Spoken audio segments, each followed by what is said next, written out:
The manufacturer Hispano-Suiza is best known for its designing of aero and automotive engines, as well as the production of various cars in both Spain and France as well.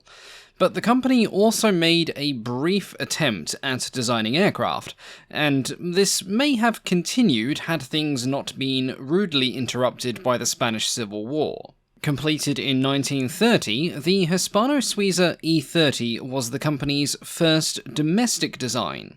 They had produced some aircraft before this, but all of those were license-built models, mostly French, and despite the economic uncertainties of the time, the idea of an independent aircraft industry was still very appealing to the Spanish government. Though Hispano-Suiza was already producing fighter aircraft under license, including the Nieuport de Lage-52, it was decided to start off with more modest ambitions and produce a training aircraft.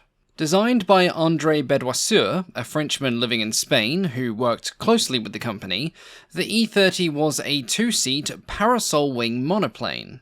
The French connection was evident in the design, as its complex arrangement of struts was fairly typical of French aircraft at the time, particularly those developed by Dewoitine. The aircraft was of mixed construction. The fuselage had a steel tube structure and was covered in metal and plywood, while the wing was built from pine box bars and ribs and was covered in doped fabric.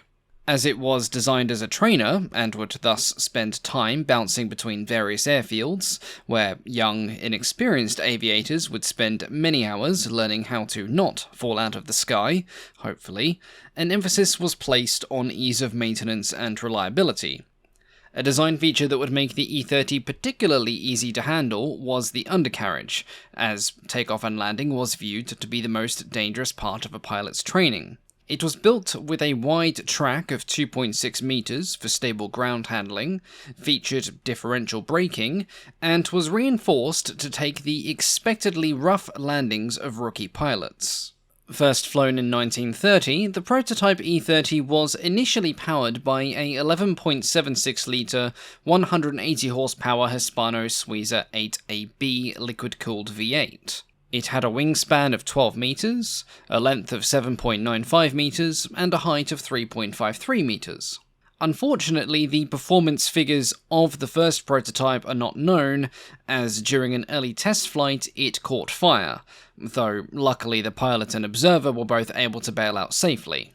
Despite the loss, the aircraft had performed well, and two more prototypes were produced, one for the Army and one for the Navy.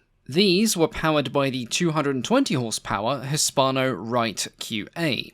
The switch to the radial engine was made on the grounds of reliability, as air-cooled radials were, in general, more sturdy, and probably better suited for training aircraft compared to liquid-cooled engines. Following further tests, the E-30 was ordered into production, with approximately 25 or 26 being built. The Army received 18, and the Navy received either 7 or 8. The production models differed from the prototypes in having a modified triangular tail fin and an updated model of the Hispano Wright engine, which gave a top speed of around 320 km an hour.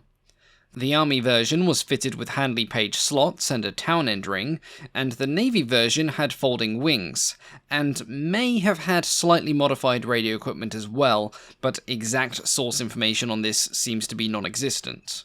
Entering service in 1932, the E-30 spent a quiet few years training Spanish pilots before it was involved in the Civil War. At the outbreak of hostilities, all but one of them were in Republican territory, and they spent a brief period of time being employed as impromptu fighter bombers. They were mostly equipped with a single .303 caliber Vickers gun, and could carry up to 6 12-kilogram bombs underneath the fuselage.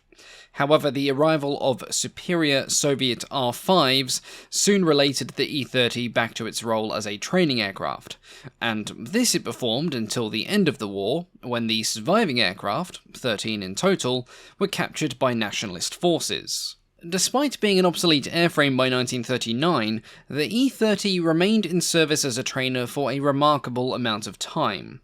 All 13 appeared to have been used in this role until 1945, being operated at several different training schools, And one aircraft, which had been fitted with a Walletta bomb sight, was used by the Aviation Academy until 1950, when it was finally too worn out to be of any further use.